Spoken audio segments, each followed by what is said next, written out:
Reciban un saludo fraterno de bienvenida a este espacio para el encuentro de saberes que busca fortalecer el ciclo de conferencias denominado Cátedra Internacional de Paz 2020, donde buscamos que la construcción colectiva de paz sea nuestra nueva paz y la paz se convierta en nuestra nueva normalidad. El objetivo de este ciclo es generar un espacio de discusión y debate sobre temas centrales que permitan pensar una esquiva paz transformadora, comprendiendo diversos conflictos sociales, políticos y económicos de la región y el territorio. Insumos que nos permiten articular acciones de transformación por un entorno solidario, equitativo, ecumano, basado en el cuidado de los bienes comunes y que dignifique la vida. Esta iniciativa se hace realidad gracias a la articulación de voluntades de las siguientes instituciones y grupos que unen fuerzas de manera solidaria y colaborativa. Las instituciones que hacen parte de la Red Interuniversitaria por la Paz, Redipaz, entre ellas el Grupo de Investigación y Editorial Cavilando, el Grupo GIPAP de la Universidad San Buenaventura de Medellín, la Fundación Universitaria Católica del Norte, la Fundación Universidad Claretiana, la Dirección de Investigación de Facultad de Derecho de la Universidad Autónoma Latinoamericana, otras voces en educación, Centro Internacional Investigativo Claxon, Instituto de Pensamiento y Cultura para América Latina y PECAL en México, Grupo de Estudio de Economía Digna, Plataforma por la Auditoría Ciudadana de la Deuda en Colombia, Interglobal y Solidario. Esta cátedra estamos ahondando sobre ejes temáticos centrales, locales, regionales y latinoamericanos, buscando generar insumos que aporten a la movilización de acciones sociales y ético-políticas.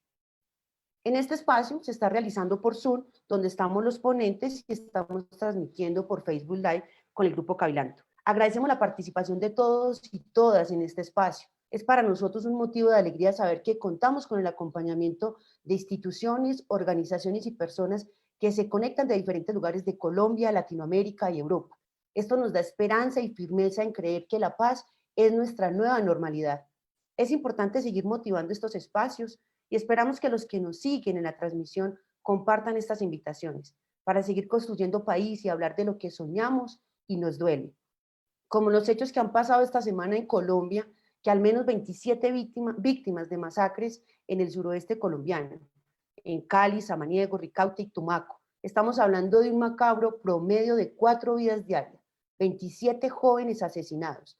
Por eso rechazamos la continuidad de esta sistemática violencia que se perpetra en nuestras zonas más deprimidas y afectan al conflicto armado históricamente en nuestras zonas periféricas.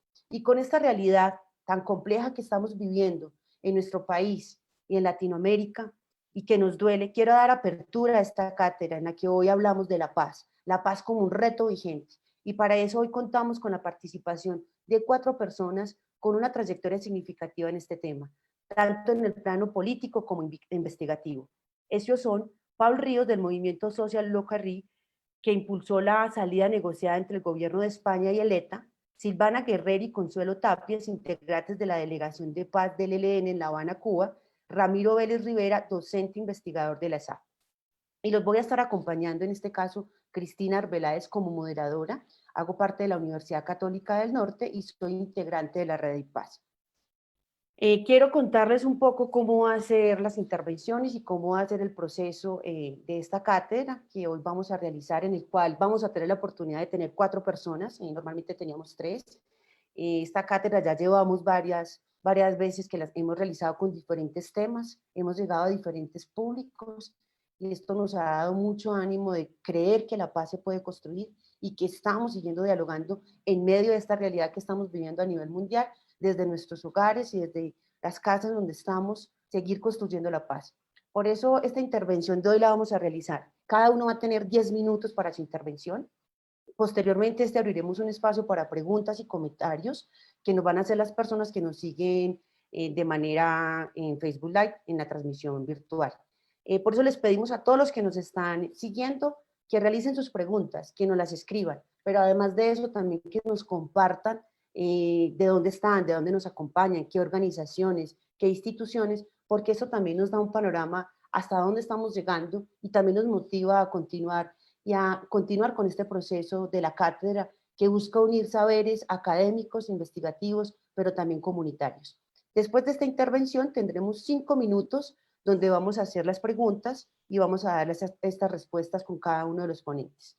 Y vamos a finalizar a modo de cierre 5 minutos a un llamado a la esperanza, a un llamado a seguir construyendo desde nuestras realidades, desde nuestras acciones y poder seguir haciendo luchas transformadoras que como organizaciones y centros de formación debemos afinar en virtud de las agendas comunes, en camino real al territorio, que hagan realmente una construcción colectiva de nuestra normalidad. Por eso los invitamos nuevamente a todos para que nos sigan y que nos puedan hacer las preguntas. Asimismo, vamos a dejar en Facebook Live un formato de evaluación.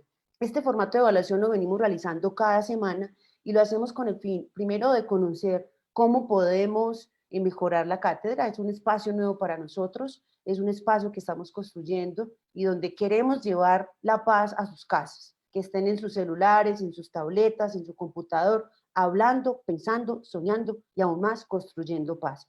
Por eso los invitamos a que nos realicen la evaluación, que además en la evaluación hay la posibilidad de dejar un correo electrónico en el cual esperamos poder organizar las memorias de un ciclo completo de cátedras y compartírselas allí también y tener también unos correos para que podamos compartir la información de lo que vamos realizando.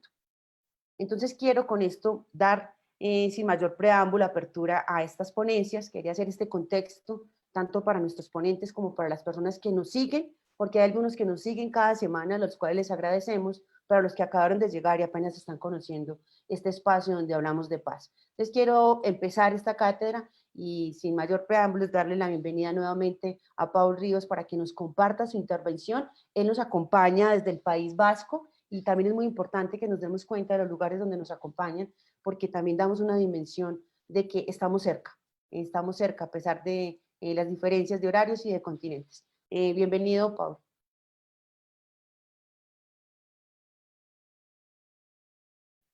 Paul, ¿puedes extender el micrófono?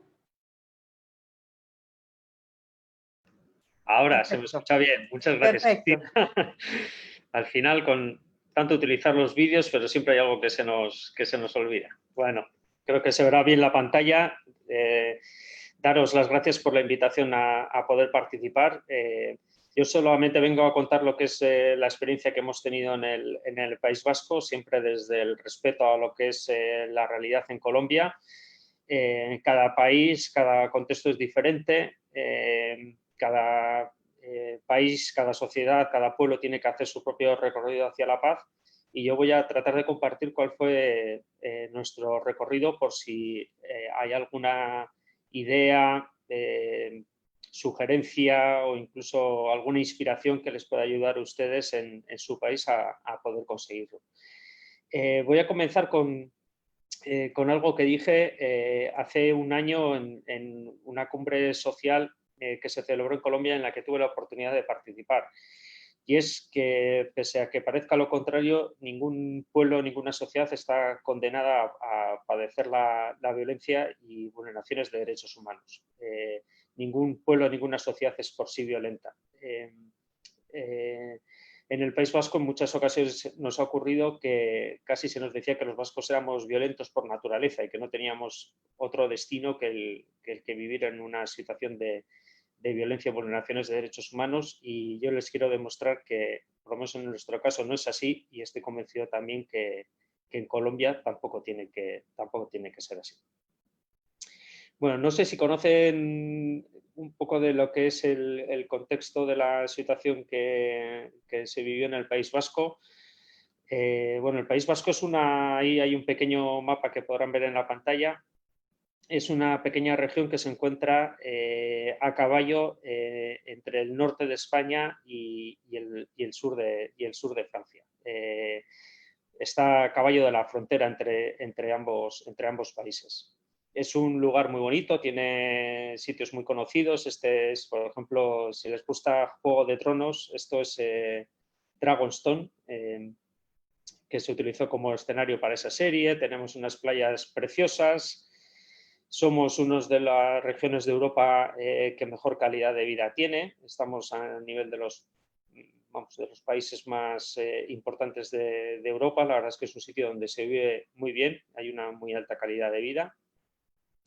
Pero tenemos la situación un poco especial de que con esta realidad de que estamos situados entre dos países, España y Francia, hay diversos sentimientos de identidad en nuestro país.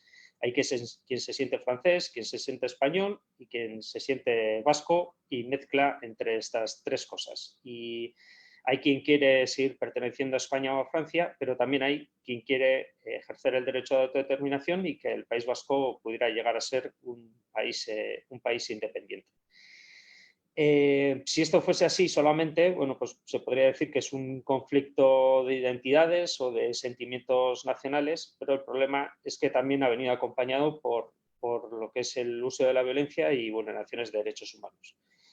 Todo comenzó, no me voy a ir muy atrás en el tiempo a dar aquí una clase de historia, pero para situarles a ustedes, durante la dictadura de Franco se creó una organización en el País Vasco llamada ETA, que significa, bueno, es País Vasco y Libertad, y que decidió utilizar la violencia para combatir la dictadura y también para conseguir la independencia del País Vasco.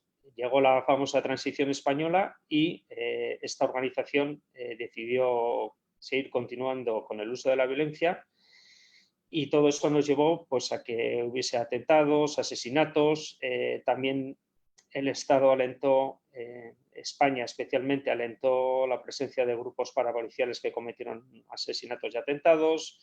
Ha habido enfrentamientos ciudadanos, enfrentamientos sociales, casos de tortura, casos de amenaza a cargos políticos, etc. Por darles algunos datos que siempre me dan mucho pudor presentarlos, porque si los comparamos con la situación que viven ustedes en Colombia, pues esto les parecerá muy poco. Lo que ha sido el sufrimiento que se ha vivido en el País Vasco durante estos años, pero tengan en cuenta también que somos apenas 2,5 millones de habitantes. Y la verdad es que durante unos años, especialmente en los 80 y en los 90, el nivel de violencia fue muy alto. Simplemente fíjense en el último dato. Si hablamos de 2,5 millones de habitantes, cerca de entre 30.000 y 120.000 personas han vivido amenazadas por la violencia, algunas acompañadas en su vida diaria por escoltas. Bueno, la verdad es que ha sido una situación muy compleja la que hemos vivido y de mucho sufrimiento la que hemos vivido durante estos años. Pero ahora estamos en una nueva realidad en la que se han dado avances sustanciales en la construcción de paz en el País Vasco por muy distintas razones. En primer lugar, y aunque sé que este es dar un dato que en muchas ocasiones, en algunos, depende de qué contextos, no es algo muy popular decirlo, pero una de las razones que ha llevado a la situación que tenemos ahora es la acción de los cuerpos de seguridad, de la policía, especialmente después del año 2001, con los atentados del 11 de septiembre y la cooperación internacional. La verdad es que la organización ETA pues, fue muy debilitada por diversas operaciones policiales. Pero esto por sí solo no explica por qué hemos llegado a una situación de relativa paz en el País Vasco. Hay razones de fondo que yo creo que lo explican mejor que solamente esto. Hay una cuestión muy importante que es la del impulso local y regional. Desde el País Vasco, en momentos en los que en España se estaba en contra de cualquier iniciativa de diálogo y de negociación, se han impulsado iniciativas muy importantes para poder abrir espacios de entendimiento. También ha sido muy importante la transformación social que ha habido en el País Vasco durante estos años. En los 80 éramos un país económicamente deprimido, con mucho desempleo. Para que se hagan una idea, había localidades en el País Vasco donde el desempleo alcanzaba el 50% de la población. Y en cambio ahora, como les decía al principio, es una de las regiones punteras de Europa, tanto en lo que es a nivel industrial como tecnológico y de calidad de vida. Y claro, cuando se vive muy bien y se tiene una buena esperanza de futuro, pues a nadie se le ocurre utilizar la violencia para conseguir fines políticos. Esto es así y se cae por su propio peso. Otra razón también que explica la situación que vivimos en el País Vasco es el debate interno que se produjo en la izquierda independentista vasca. Por explicarlo muy rápidamente, ETA, la organización armada, se sentía parte de un movimiento más amplio que era la izquierda independentista. Y esta izquierda independentista hace aproximadamente 10 años se inició un debate interno por el que decidieron que era momento de dejar a un lado el uso de la violencia y buscar otros medios para conseguir sus fines políticos. Y esto fue un dato muy importante que supuso un cambio radical en la situación en el País Vasco. Y lo voy a tratar de explicar brevemente.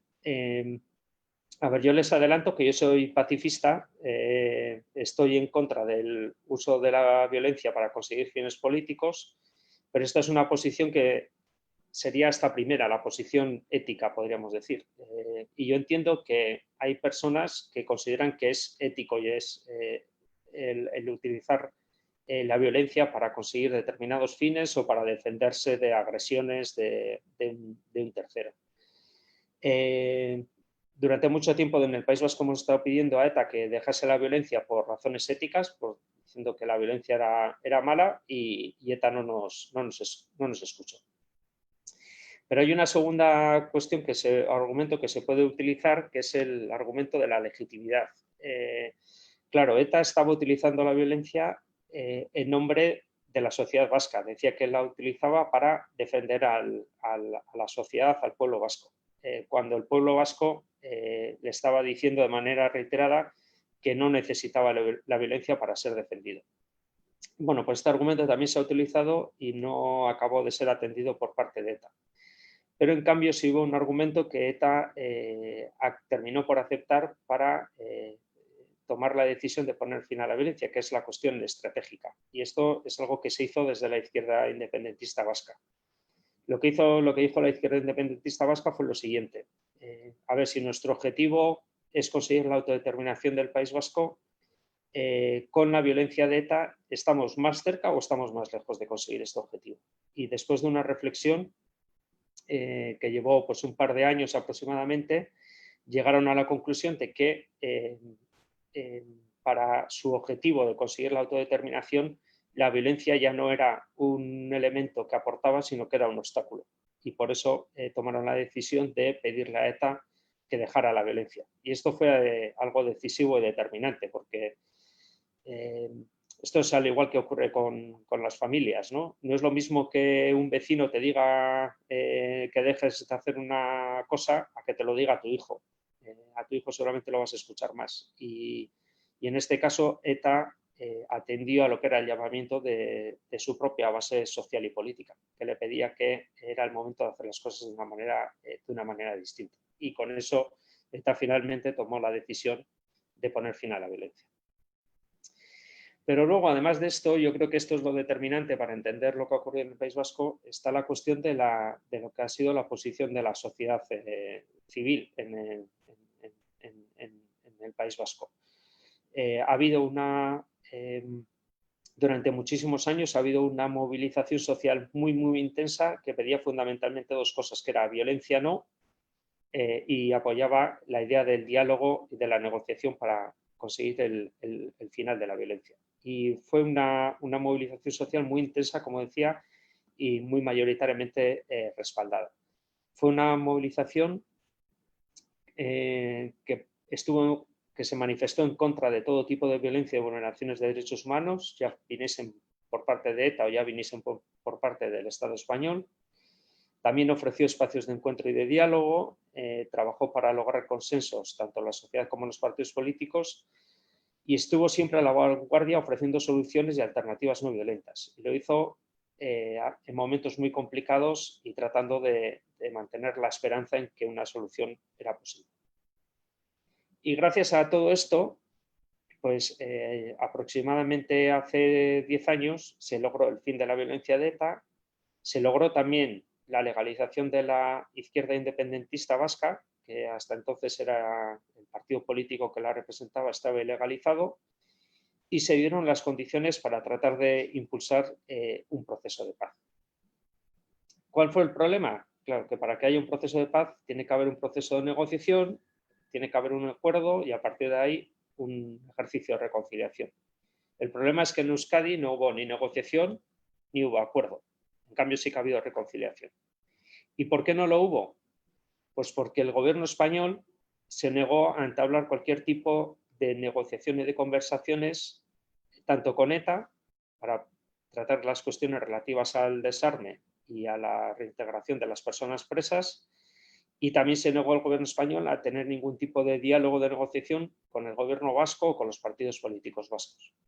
Y eso nos obligó a impulsar un nuevo modelo de proceso de paz, un modelo que es muy innovador y que tiene algunas características que consideramos que pueden ser interesantes para otros lugares del mundo.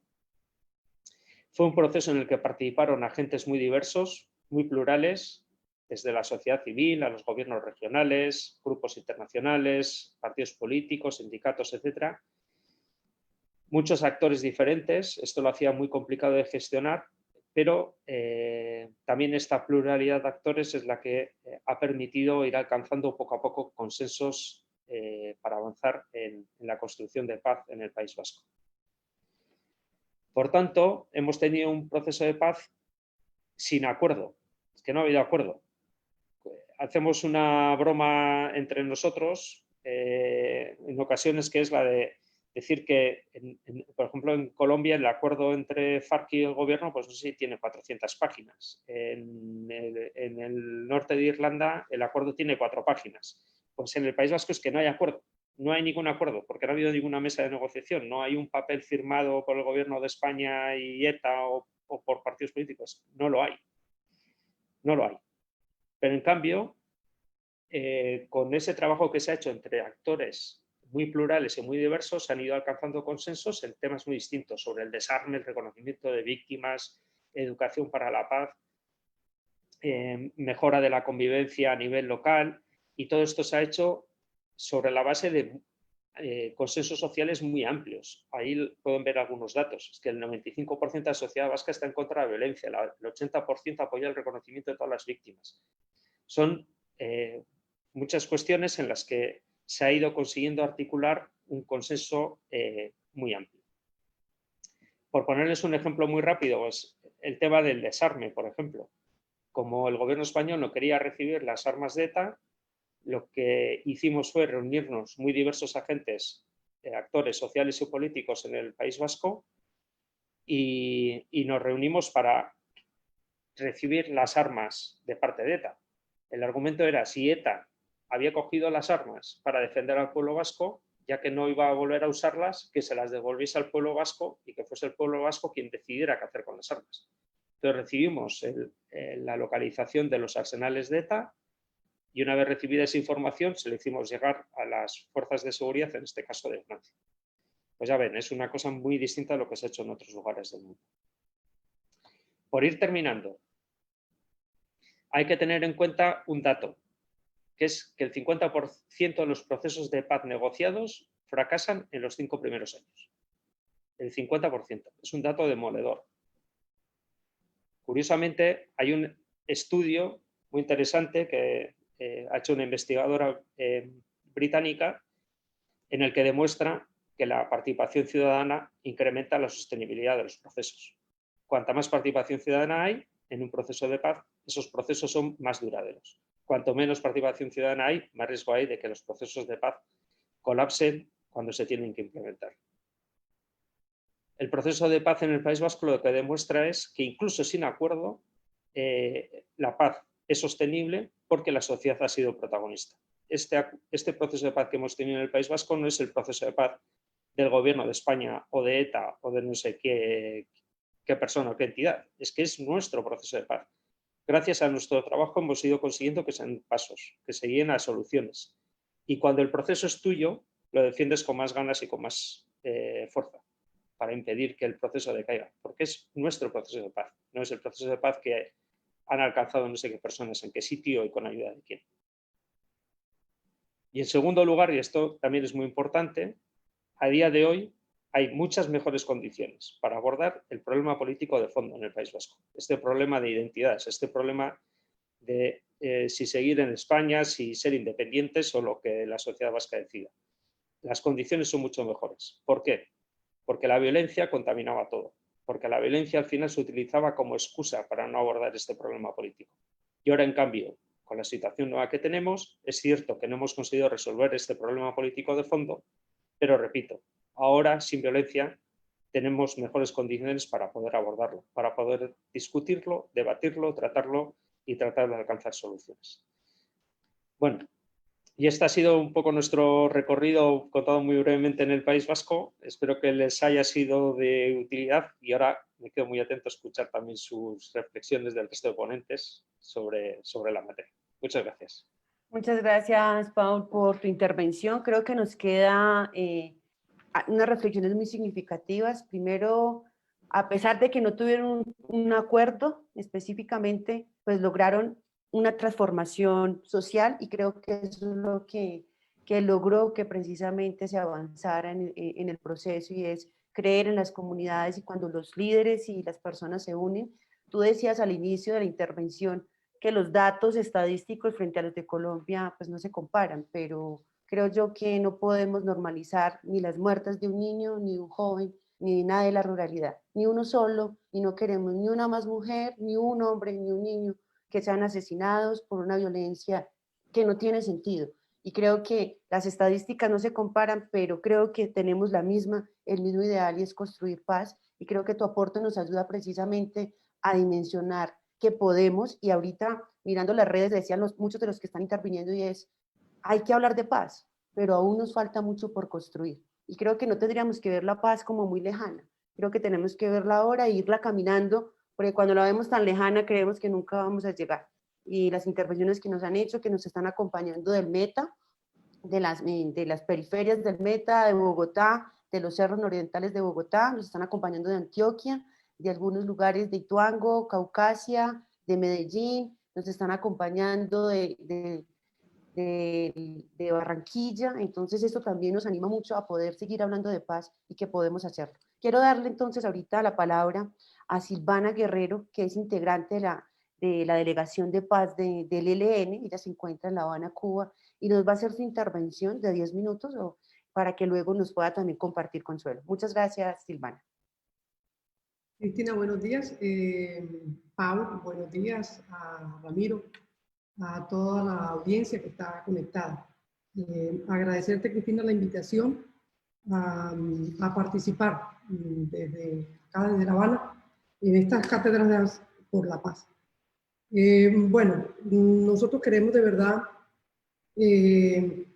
primero, o antes de entrar, lo que para nosotros en nuestros debates y análisis son algunos de los obstáculos que impiden avanzar en esa construcción de la paz.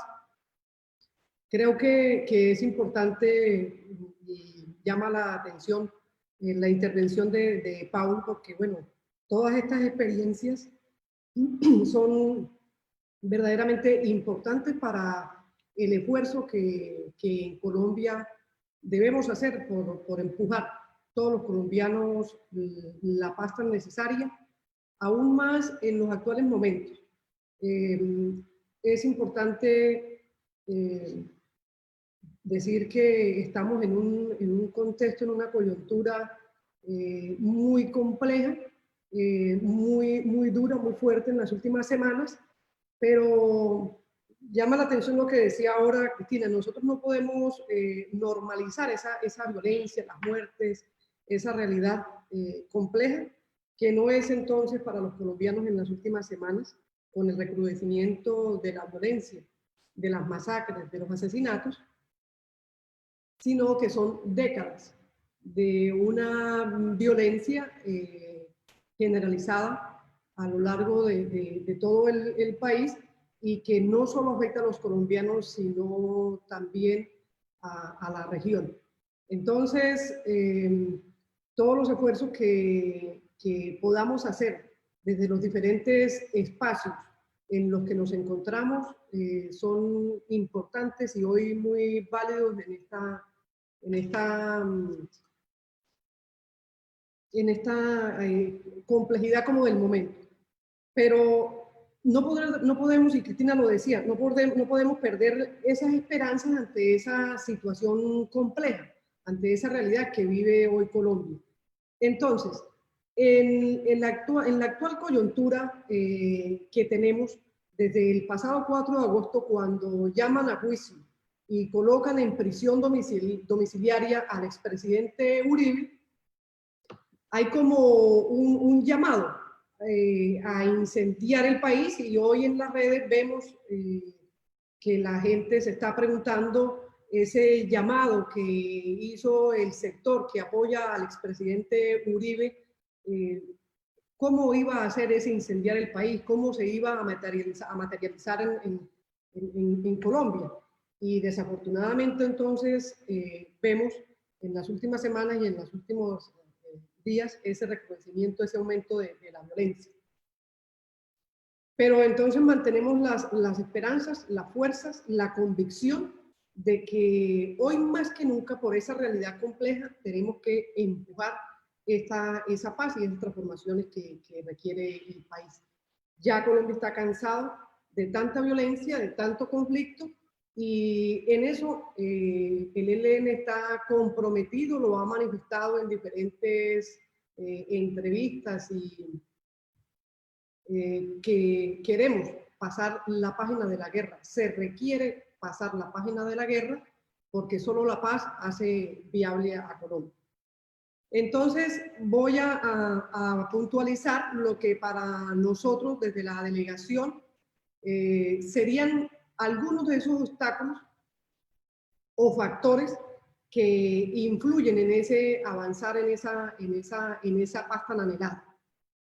El primero a mencionar o a destacar es la exclusión violenta de las clases dominantes en Colombia, de ese exterminio del contradictor. Este es el principal problema que tenemos que cambiar. Es no solo una mentalidad, sino una práctica. Si nosotros no somos capaces de superar ese ser con otros, trabajar con nosotros por encima de todas esas diferencias, pero empujar en una sola masa ese sueño de las transformaciones que necesita Colombia, va a ser imposible. Entonces, vemos dentro de esa exclusión violenta de la clase dominante que el régimen incrementa, por el contrario, la persecución contra sus opositores, tales como los líderes sociales, los ambientalistas, los defensores de derechos humanos, los activistas de izquierda y excombatientes de la FARC. Entonces es muy lamentable, estas estadísticas son alarmantes,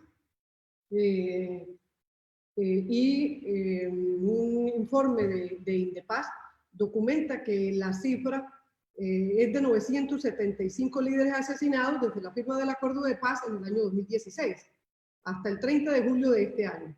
575 de estos, es decir, el 60%, han sido asesinados durante el mandato de Duque. Entonces, es una política, una estrategia de parte del gobierno, de las élites, de la oligarquía, que debe cambiar,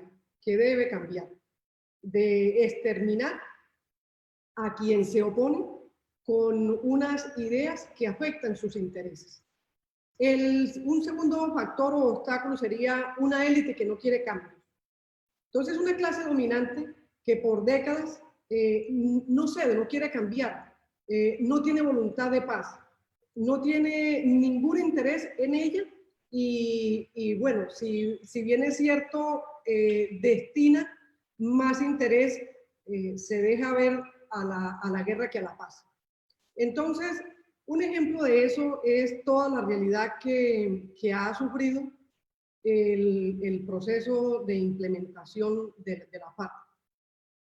Por no ir a la historia atrás de décadas de esos esfuerzos por la paz, desde las regiones, desde el movimiento social, desde los territorios, y que siempre desde los gobiernos, desde el Estado, trunca esas transformaciones, esas posibilidades.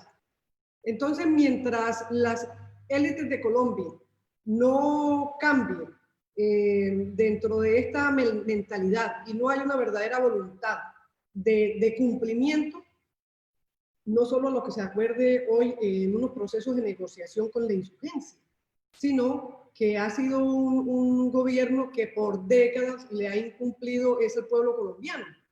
Las organizaciones sociales en todo el territorio tienen una larga historia de incumplimientos de acuerdos. Es mucha la sangre que ha derramado las organizaciones sociales, el pueblo colombiano, en esa búsqueda de pasar esa página de la guerra, de mejorar la violencia en los territorios, pero el gobierno no se ve. Entonces, si las élites no quieren cambios, es muy imposible, porque es allí donde están también los poderes de decisión en materia de la institucionalidad. La fuerza que tiene la sociedad y con la que debemos impulsar como esta urgencia de que las élites cedan en esta posición es cada día mayoritaria en los actuales momentos, pero creo que no es posible aún nos volcáramos todos hoy a las calles a manifestarnos en contra del gobierno si de verdad no logramos que el Estado colombiano, el gobierno, se sensibilice, se concientice que debe actuar con cambios, con esa mentalidad de cambios, y dejar entonces avanzar sin temor esa nueva Colombia que queremos construir entre todos. Un tercer factor o obstáculo para esa construcción de paz es que el Estado colombiano y esas élites que han gobernado por décadas no asumen responsabilidades. Hoy nadie en las clases dominantes quiere asumir una responsabilidad de lo que pasa y de lo que ha pasado. Entonces, no hay, si no asumes tu responsabilidad por acción o por omisión, como hoy le corresponde al Estado colombiano, no hay un interlocutor, ni siquiera, no solo para nosotros como insurgencia, que estamos en la búsqueda de ese proceso de negociación, de darle continuidad al proceso de paz, sino con las comunidades mismas. Porque entonces, eso es lo que está pasando en la actualidad. El gobierno no asume ante el pueblo, ante la sociedad, esa responsabilidad que tiene. Un cuarto factor y obstáculo son los planes de guerra del imperio. El contexto regional es complejo y esto interfiere de manera crucial en Colombia. Los intereses de Estados Unidos por el petróleo en Venezuela lo tienen cada vez más interesados en un plan de guerra en Colombia. Y Colombia, desde hace décadas, pero también en los últimos periodos de gobierno, vamos a hablar no solo el de Duque, sino el de los 3 gobiernos de Uribe, se arrodilla ante estos intereses y se presta como patio trasero para este plan de los Estados Unidos contra la región, que no es solo entonces Colombia el que se va a perjudicar, sino un plan de guerra que va dirigido hacia Venezuela, hacia Cuba, hacia Bolivia, hacia la región. Entonces, este plan de guerra del imperio afecta significativamente todos los avances que nosotros podamos querer y trabajar en materia de paz. ¿Y cómo se explica esto? Sencillo. Vemos cómo en los últimos días una visita que se acaba de dar de miembros del Estado norteamericano pisotean lo ya acordado en el proceso de las FARC, y es ante la sustitución voluntaria de cultivos ilícitos, hoy se aprueba la continuidad de las fumigaciones con glifosato en los territorios.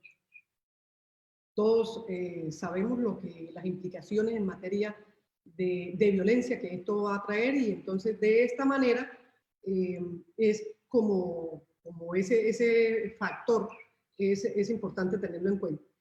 Entonces, ¿cómo avanzar con una oligarquía que no quiere cambiar, que extermina al que se le opone, que no asume responsabilidades y que desde el imperio norteamericano tiene un plan de guerra para la región y se arrodilla ante esos planes?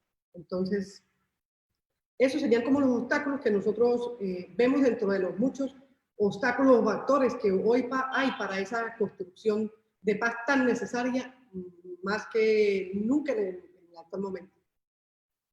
Muchas gracias, Silvana, por tu aporte. Creo que nos queda pues mucho que dialogar con el tema de los obstáculos, porque nos propones 4 y quiero como volverlos a retomar. La exclusión violenta de la clase dominante, la élite que no quiere cambiar, el gobierno que no asume su responsabilidad y los planes de guerra del imperio. Creo que esto es importante porque creo que de estos obstáculos se puede sacar una gran reflexión, cátedras, hay que discutirlo mucho, de las formas y maneras que deberíamos también como grupos, como organizaciones, como investigadores, empezar también a cambiar estos obstáculos y volverlos en potencialidades precisamente para que las comunidades que son las que más sufren con todo este tema, con todos estos obstáculos, pues se pueda mitigar un poco. Agradecerte por tu participación y quiero darle ya la palabra a Consuelo Tapias, que también hace parte, es integrante de la mesa de negociación, perdón, de paz del ELN, también está en La Habana y nos va a compartir también su aporte, 10 minuticos para que nos comparta y nos hable un poco precisamente esa misma experiencia que están teniendo y que vienen viviendo con el ELN. Bueno, muchas gracias, Cristina. Reiterarte nuestro saludo y el agradecimiento por este espacio. Igual nuestro saludo para Ramiro y para Paul y para todas las personalidades, los movimientos sociales y los procesos que nos acompañan desde las diferentes regiones. Igual nuestro saludo para la academia que también está presente en este conversatorio. Bueno, una mirada en positivo en el proceso de paz colombiano. Bueno, ya Silvana explicaba un poco dónde están los atranques, dónde están las cosas, digamos, los no avances. Vamos a mirar un poco como la experiencia o las lecciones aprendidas que hemos encontrado, que nos ha dejado en Colombia los diferentes procesos de negociación. Entonces, una mirada un poco en la historia. O sea, Colombia tiene una gran experiencia en cuanto a procesos de negociación, tanto experiencia que ha adquirido en la sociedad colombiana y también las insurgencias. O sea, pasando desde las negociaciones de las guerrillas liberales hasta el actual proceso de paz que hoy estamos desarrollando. Encontramos quizás en ese proceso de historia una rica experiencia que dejó el proceso de negociación en el gobierno de Belisario Betancur, donde encontramos, bueno, el proceso de negociación del M-19, que terminó con la constituyente del 91. Luego encontramos también las negociaciones de diferentes organizaciones insurgentes como el Quintín Lame, el MIR y el Partido Revolucionario de los Trabajadores. Cada una de estas experiencias ha dejado unas lecciones que en su momento bueno, dieron sus aportes, pero que también hoy están en la memoria de este proceso de paz que llevamos adelante. Entonces, cada una de esas experiencias pues ha sumado lo positivo y lo negativo pues también ha servido, digamos, para flanquear muchos de esos, digamos, de esos aspectos negativos que podemos encontrar en cada uno de esos procesos. El actual proceso de paz que vivimos hoy arrancó con la experiencia de la Asamblea Nacional por la Paz en Barranca Bermeja en el 2010.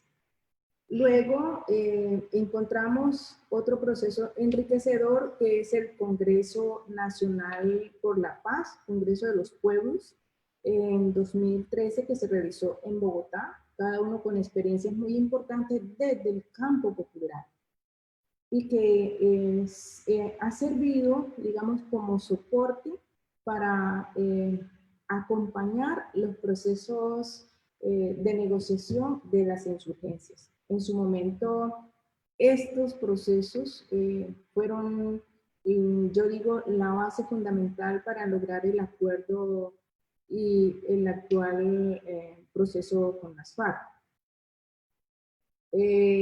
Lógico, ahí vamos a encontrar, bueno, las enseñanzas, lo positivo y también a lo mejor muchas cosas negativas, pero en este momento vamos a centrarnos en los aspectos positivos que nos ha dejado cada uno de estos procesos. Encontramos que en el actual proceso hay un avance del movimiento social y de la sociedad colombiana y es unir esfuerzos en torno a un proceso de paz. Lo encontramos entonces cómo se acompañó el proceso con las FARC, donde la academia jugó un papel muy importante y muy decisivo en este aspecto. Igual el movimiento campesino y muchas organizaciones y movimientos de carácter urbano.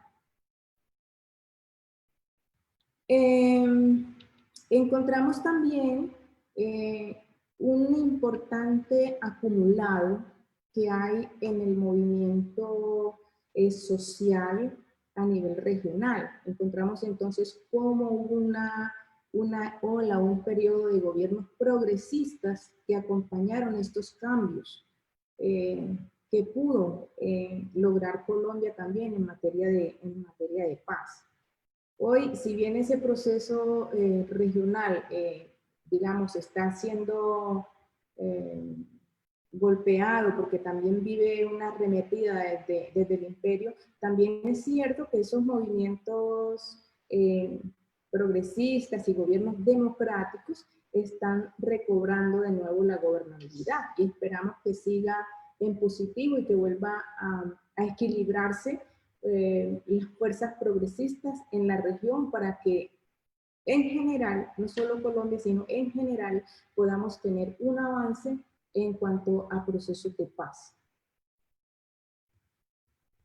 El proceso de negociación del ELN, encontramos entonces que pues se encuentra, digamos, dentro de la vía que ya han construido estos movimientos sociales por la paz, los movimientos que respaldan los procesos de negociación, y el ELN pues ha tenido también el respaldo de toda esta fuerza social colombiana y la fuerza social que a nivel internacional también ha tenido, digamos, mucha preocupación y mucha participación en los cambios y en los logros que ha habido en materia de paz en Colombia.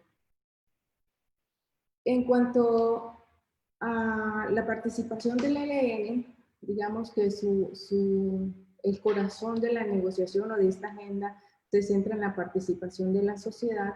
Encontramos que en el escaso tiempo que hubo de proceso en el gobierno de Juan Manuel Santos, encontramos cómo las organizaciones sociales, como los étnicos, es decir, los afros, los indígenas, el movimiento campesino y mucha parte de los movimientos urbanos, jugaron y han jugado un papel destacado dentro de esta participación hasta donde hubo ese proceso, digamos, activo desde la mesa. Encontramos que en este proceso digamos, la parte sindical con sus diferentes vertientes también apoyan este proceso, igual que la academia, los estudiantes, cada uno ha jugado un papel muy importante también de respaldo y de motivación a este proceso, digamos, de cambio que se necesita en Colombia. También algunos gremios económicos son, digamos, partidarios o apoyan este proceso.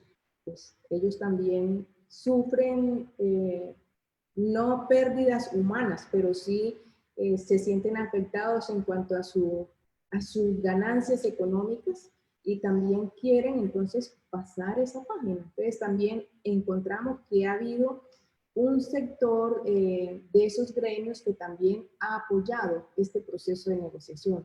Encontramos cómo en la mesa de diálogos participó, por ejemplo, el señor Betancourt, que ha sido también presidente del Grupo Sura, y que en su momento pues no hablaba, digamos, como el señor Betancourt, hablaba a nombre de esos gremios y con una postura muy favorable a hallar acuerdos. Ha habido un importante respaldo en cuanto al apoyo, no solo entonces a nivel nacional, sino también internacional. Encontramos entonces cómo el Vaticano ha apoyado este proceso de diálogos con el ELN y el gobierno. También encontramos cómo la ONU y el Consejo de Seguridad ha tomado también importante espacio frente al proceso de paz en Colombia y en particular en la mesa con el ELN. Tiene entonces el ELN, este proceso, unos garantes, que son 4 países, con excepto de Ecuador. Encontramos también que hay un grupo de países que apoyan, acompañan y cooperan con este proceso, que están activos, o sea, aunque no hay mesa, ellos están activos y muy pendientes de cada uno de cómo se logra desenredar el proceso en este gobierno en este gobierno de Duque.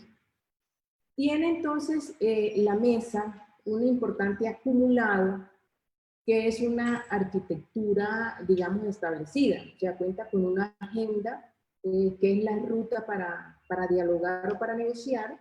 Tiene unos protocolos de funcionamiento y unos protocolos de seguridad. Esos protocolos de funcionamiento fueron los que permitieron avanzar en la mesa durante el gobierno de Juan Manuel Santos. Entonces encontramos que hubo un acuerdo bilateral de cese al fuego, pero encontramos también que hubo una apertura a la participación de la sociedad con las audiencias de Tocancipá, y existe entonces un protocolo de seguridad que es el que ha brindado confianza para que las partes puedan dialogar y puedan avanzar en acuerdos.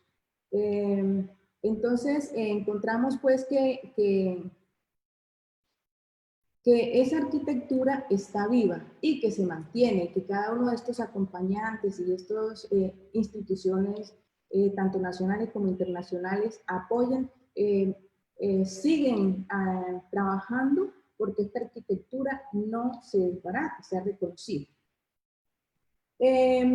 Encontramos también entonces que desde la academia, desde los medios, ha habido un importante esfuerzo en cuanto a mantener una pedagogía de paz. Y eso es importante para avanzar en cada uno de en este proceso.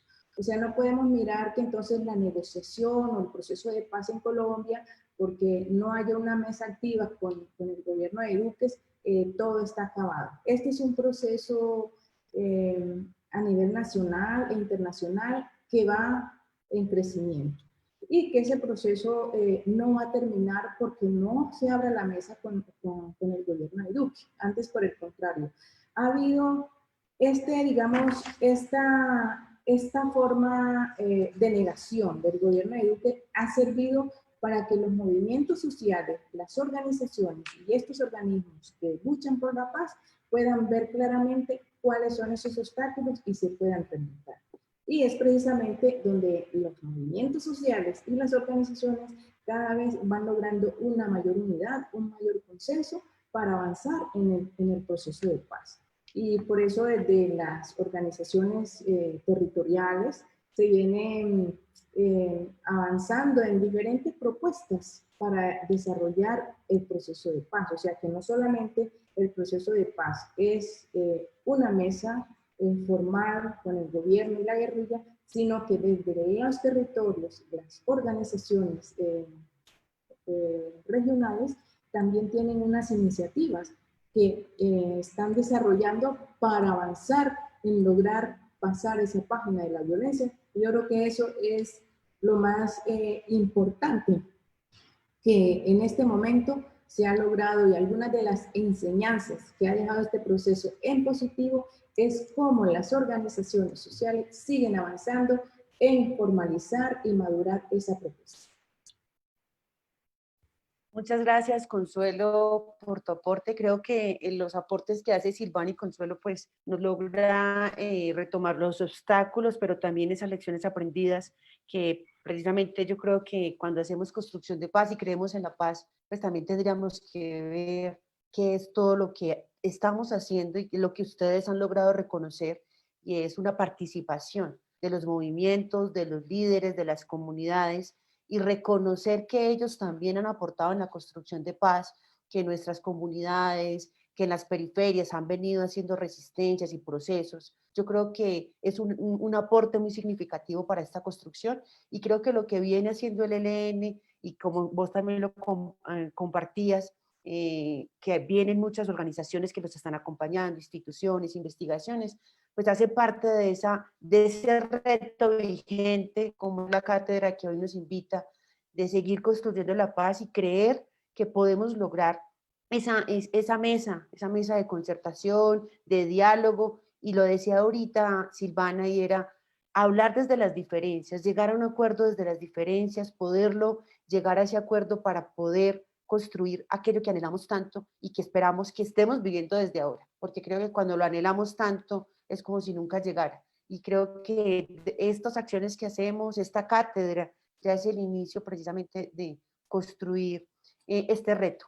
Quiero agradecerles, invitar nuevamente a los que nos escuchan y los están viendo para que realicen sus preguntas en el chat de Facebook Live de Cabilando, donde vamos a recoger las preguntas para hacer ahorita un espacio de compartir y poder precisamente ampliar un poco el panorama. Esta cátedra daría para mucho más rato, porque además son visiones diferentes, pero en una misma línea, la paz. La paz, hacia dónde la buscamos y hacia dónde la queremos, y es ahí donde tendríamos que llegar.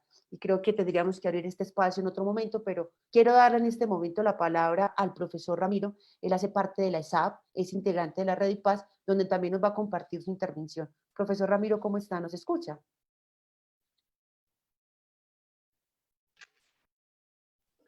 Creo que sí, ¿me escuchan ustedes allí?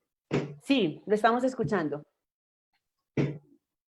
Gracias por la invitación y voy a referirme a 3 palabras claves: contexto, prioridad e instrumentos.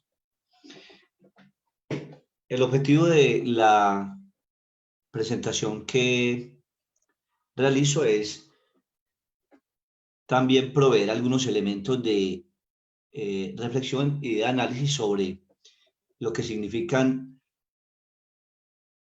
los procesos de paz y las negociaciones en todas aquellas latitudes donde el Estado y donde los gobiernos son la condición de toda actividad de negociación. De modo que desarrollaré cada una de esas 3 palabras o conceptos, y en la línea de el interés de obtener mejores herramientas para comprender mejor las negociaciones y los procesos de paz, ahí planteo 3 elementos que seguramente pueden ser de utilidad. Contexto, prioridad e instrumentos. En cuanto al contexto, me resulta muy importante indicar que las negociaciones y la paz como proceso tienen un obstáculo superlativo que consiste en asumir que las negociaciones y los procesos de paz son entre individuos, y que entonces los nombres y los individuos que portan alguna condición de gobierno son el punto central de las negociaciones. En ese contexto de los procesos de negociación, allí hay un primer gran error o un primer gran obstáculo que seguramente habrá que aprender a descifrar desde la academia y desde la investigación, y es que los procesos de negociación y los trámites de paz en un Estado se realizan sobre los temas fundantes de la realidad pública de una sociedad. Luego allí hay un elemento fundamental para explicar que consiste en indicar que los contextos de las negociaciones y los contextos de paz están hechos de los asuntos fundamentales de la política, los acontecimientos fundamentales de la esfera pública y de los compromisos fundantes de la realidad social de un Estado. Luego, asumir que la negociación debe centrarse y que la paz debe contextualizarse en la perspectiva de individuos que llegan a acuerdos es un obstáculo fundamental y de un gran tamaño que seguramente habrá que aprender a comprender en estas dinámicas de negociación, reitero, en todas las latitudes de los ámbitos de la política. En ese contexto, en consecuencia, será muy importante aprender a identificar que cualquier estrategia o cualquier actividad de negociación son los temas fundamentales de las agendas los que constituyen los puntos de relacionamiento para los acuerdos. No son los individuos, no son las denominaciones, son los temas fundamentales de la política y son los temas estratégicos de la esfera pública y del Estado los que constituyen ámbitos, lo que significará en consecuencia que estas agendas para la negociación tienen que reenfocarse sustantivamente para poder comprender que en ese escenario los individuos apenas son trámite, no son sustantivos o fundamentales en las negociaciones o en procesos o trámites de paz en cualquiera de los estados del planeta. Es un elemento que a mi juicio deberá considerarse y que allí, desde dimensión académica e investigativa, también habrá que aprender a poner en el escenario de la agenda o de las agendas para las negociaciones y los acuerdos. Es un elemento que a mi juicio es fundamental y que representa un eje en ese elemento de contexto que estoy presentando. Otro elemento del contexto que me resulta fundamental es comprender el sentido que tienen los actores internacionales en las negociaciones y en los procesos o trámites de paz en un Estado. Ese elemento es fundamental porque los actores internacionales deberán comprender que el rol de las garantías para los trámites de los acuerdos no es suficiente frente a un tema de llegar a consensos de paz.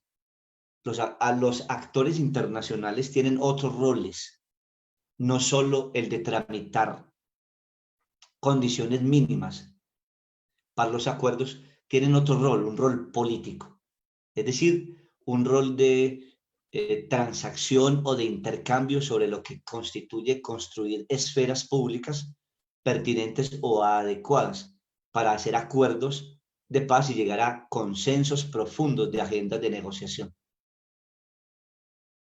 En ese contexto, los actores internacionales también deberán volver a rectificar su rol en cuanto el carácter de solo facilitar escenarios e instrumentalizar, pues no termina por tener ningún aporte distinto que no sea el de un tramitador de elementos del proceso de la negociación.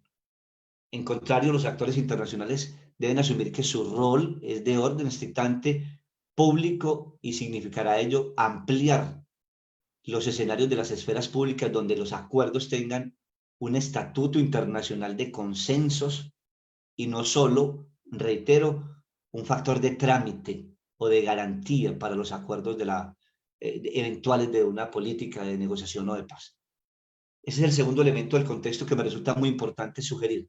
El primero, y reitero, los acuerdos no se hacen sobre la base de individuos que hacen acuerdos, sino de temas estructurales de las agendas de la política. Segundo, los actores internacionales rectificarán su papel en cuanto no solo tramitan puntos o garantías que son importantes, pero no son suficientes.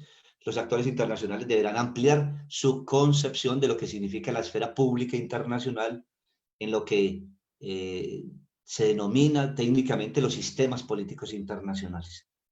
Ese es un tema que hace parte de un contexto y que sugiero sea importante para poner en escena en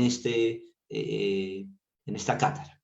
Tercer elemento del contexto, asumo importante, es el que está vinculado con la concepción del territorio en los procesos y los acuerdos de paz y las políticas que derivan de ellos.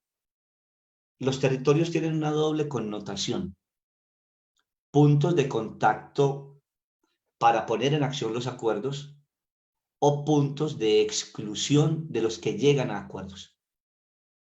Sugiero en consecuencia que en ese punto de contexto el territorio deberá pasar de la definición, simple definición constitucional de el ámbito del Estado donde se escenifican procesos de acuerdo o procesos de negociación, para comprender que los territorios son territorios políticos y que esos territorios también hacen parte de los acuerdos y que en consecuencia los contextos deberán estar vinculados con territorios en sentido político y público.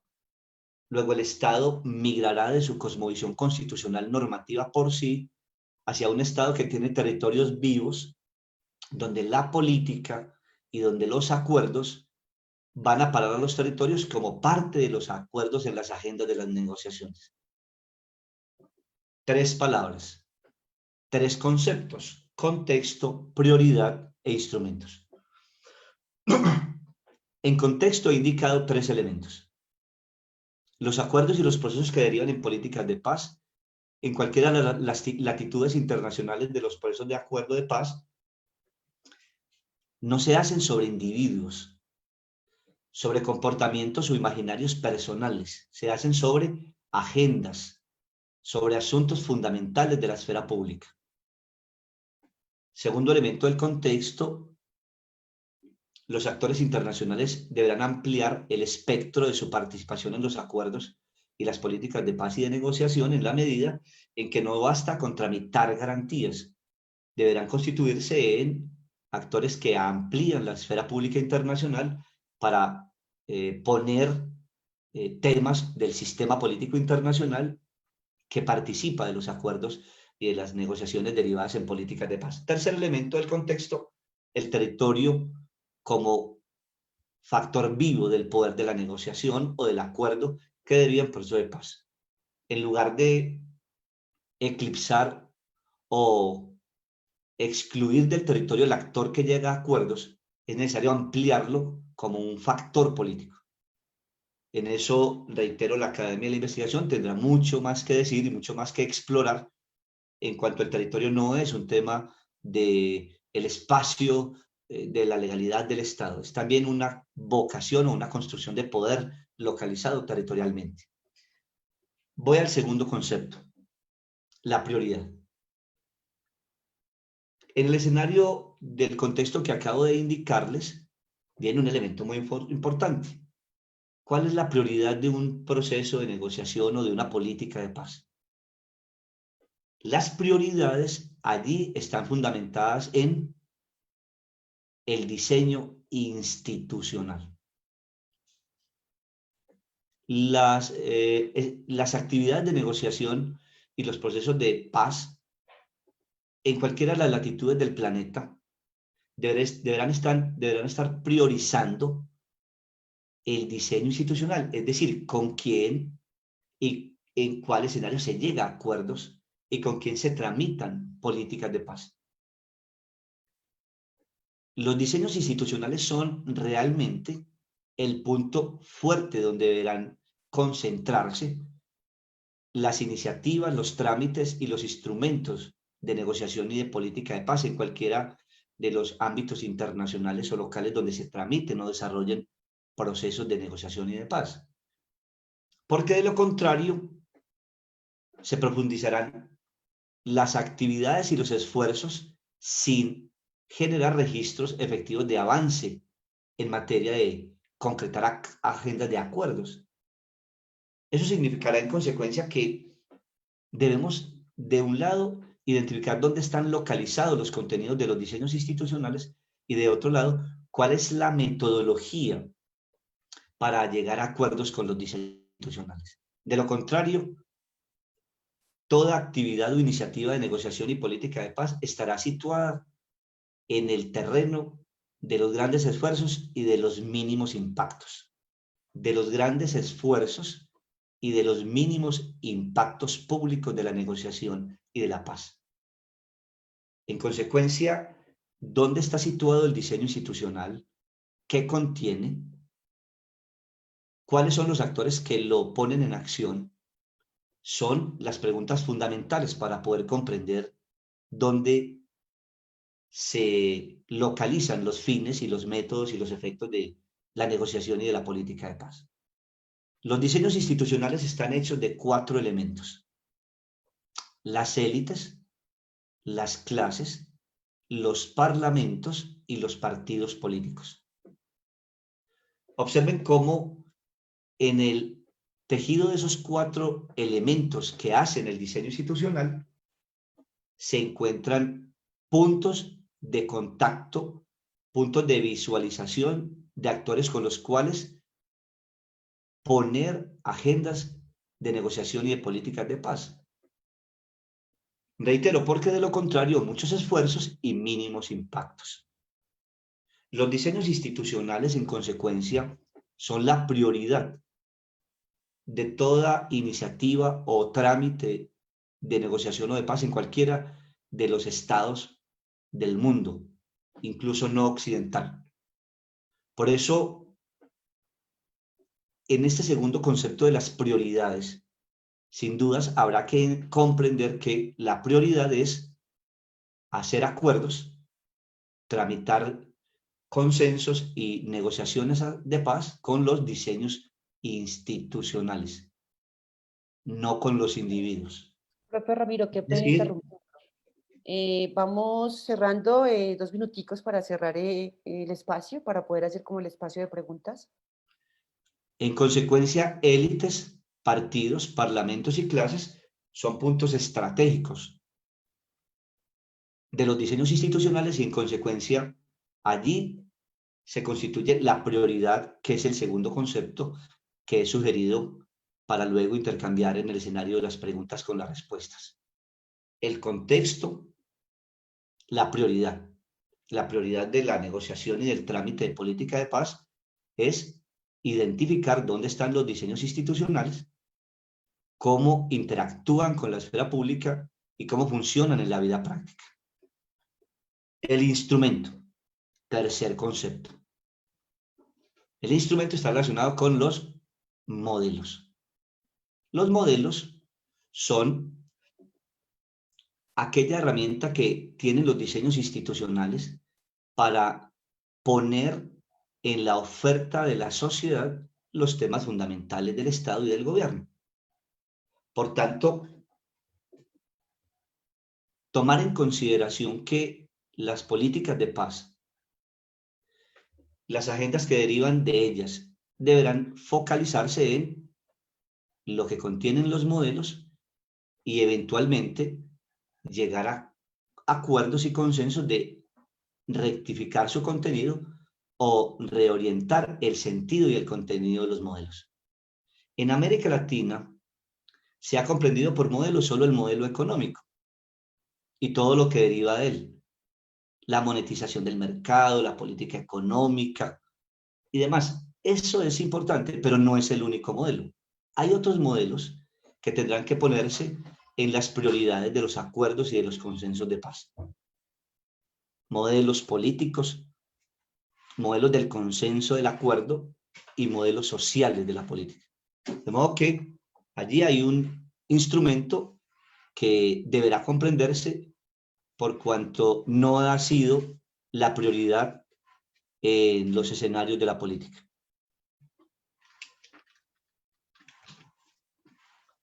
Muchas gracias, profesor Ramiro, por la intervención. Nos queda los 3 puntos muy importantes: el contexto, la prioridad y los instrumentos, que creo que debemos de seguirlos abordando porque esto que nos comparte precisamente nos permite hablar con lo que usted inició. Estos acuerdos no se hacen, la paz no se hace con individuos, sino a través de unas instancias, y lo que quiere y lo que se hace desde la política. Voy a abrir entonces el espacio de preguntas.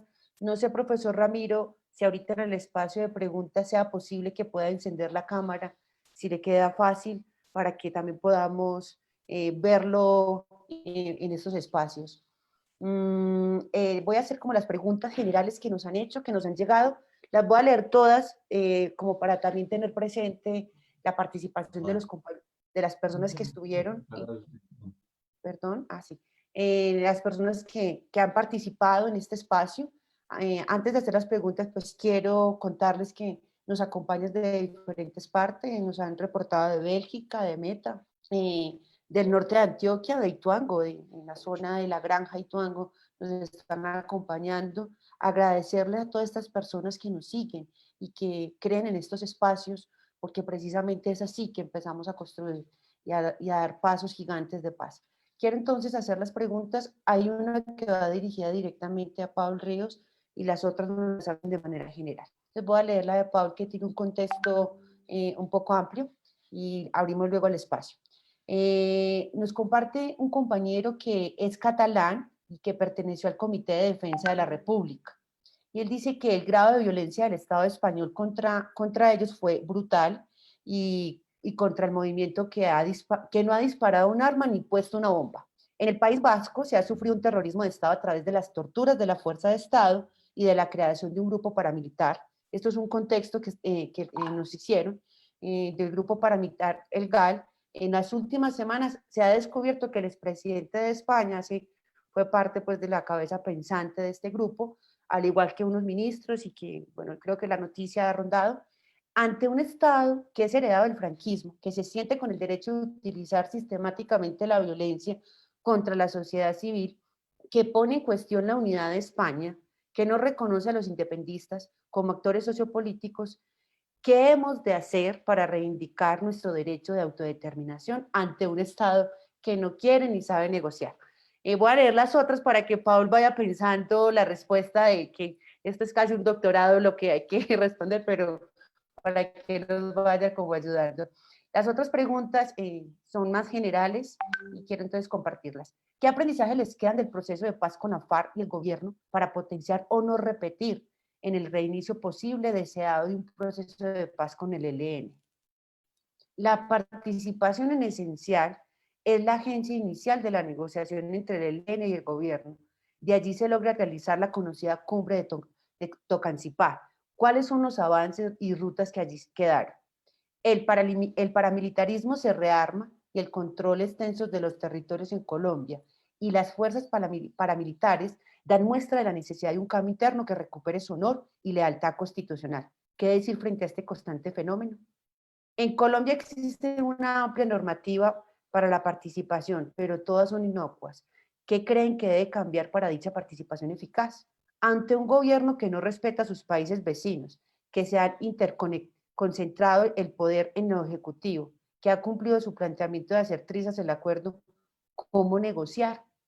En América Latina se han debilitado los bloques regionales para lograr de manera autónoma desarrollos propios de la región, y son estos bloques los que han apostado de manera decisiva en la construcción de paz. ¿Cómo ganar cohesión que apunta a la paz si esos bloques hoy están debilitados? ¿Y cómo lograr solidaridad latinoamericana para la construcción de paz con un imperativo ético latinoamericano? Son muchas preguntas, pero entonces espero que los ponentes hayan tomado nota y nos puedan también como dar un aporte. Los quise leer todas porque también creo que es pertinente dejarlas allí y que se genere también otro espacio de discusión, y también invitar a los que nos acompañan, académicos, investigativos, para que estas preguntas que surgen de acá pues también generen otros debates en otros escenarios. Entonces voy a darle inicialmente la palabra a Pau para que nos comparta inicialmente la pregunta que va directa para él, pero también si nos quiere compartir un poco de todo este manjar de preguntas que nos hicieron.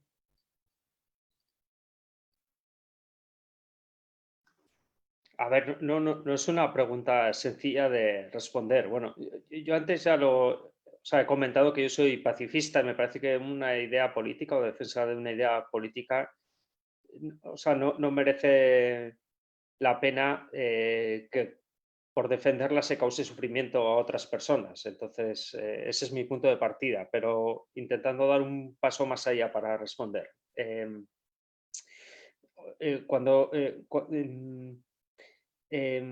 yo lo que igual es un poco devolver la pregunta a la persona que la ha hecho, ¿no? Pero vamos a ver, utilizando la violencia, ¿cree esa persona realmente que se puede conseguir la independencia de Cataluña o el reconocimiento del derecho a la autodeterminación de Cataluña de Euskadi? ¿Sí o no?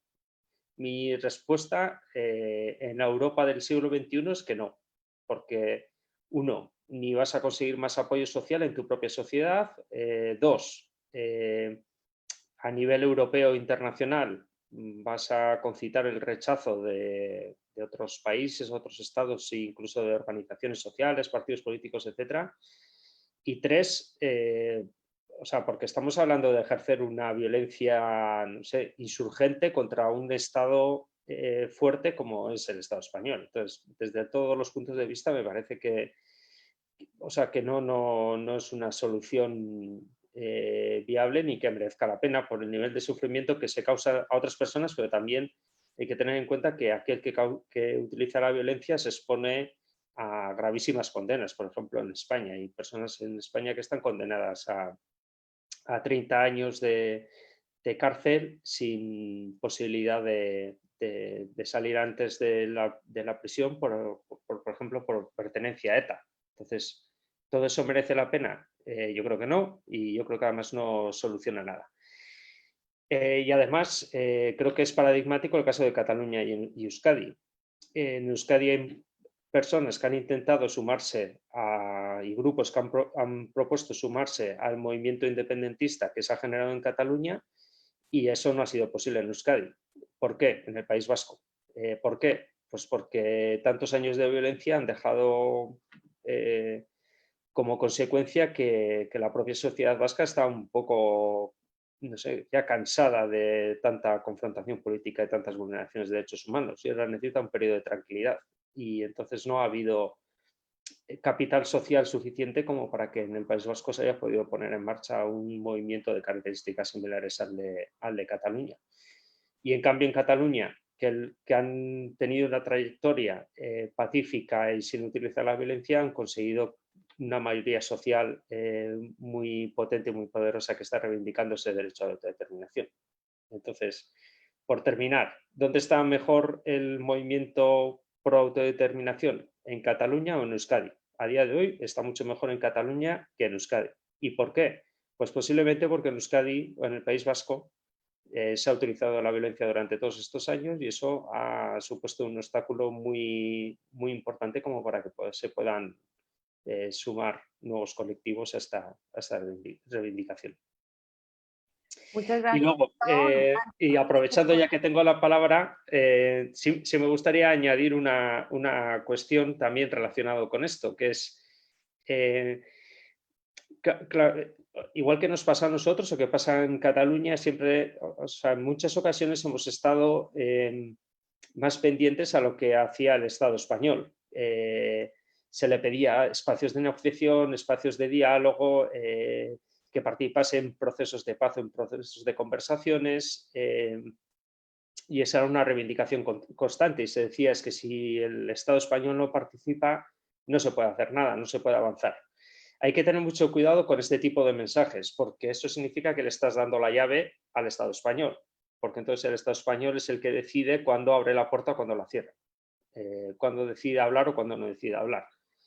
Y yo creo que también lo que nos enseña la lección en el País Vasco del proceso de paz es que no hay que esperar a lo que el otro haga o diga o permita hacer, sino que hay que tener capacidad de autoorganización y de buscar soluciones propias. Y eso es lo que hemos hecho desde el País Vasco. ¿Que el gobierno español no quería hablar? Pues hablamos nosotros para tratar de conseguir el fin de la violencia. ¿Que el gobierno español no quiere recibir las armas de ETA? Pues hablamos nosotros para buscar una fórmula para poder hacer el desarme de ETA. Lo mismo con la reconciliación, con la convivencia, con el reconocimiento a las víctimas. Solo hay un tema en el que es cierto que tenemos que contar con el gobierno de España, que es el tema de las personas que están en prisión, porque al final eso es una competencia del gobierno español donde no se puede hacer nada desde la sociedad vasca.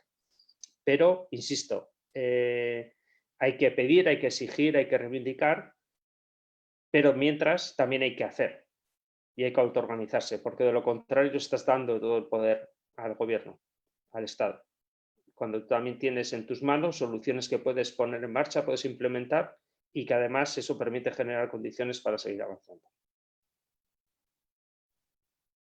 Muchas gracias, Pau. Quería aclarar que el aporte que nos hace, pues ya nos dijeron que él no estaba hablando de violencia, entonces creo que los dos son igual de pacifistas, entonces también indicar que lo que acabas de decir, esta reivindicación se da precisamente con transformaciones sociales y creyendo precisamente que también a través de medios pacifistas y de formas pacifistas podemos generar esta transformación. Quería dejarlo aquí claro para que la persona que nos compartió por Facebook Live también se escuche y le demos el contexto. Quiero darle entonces la palabra ahora a Silvana y Consuelo para que nos compartan, si quieren lo pueden hacer las dos juntas, y nos compartan precisamente todas estas preguntas que nos hacen desde la perspectiva del ELN y desde la mirada que ustedes vienen en el proceso desde allí de La Habana.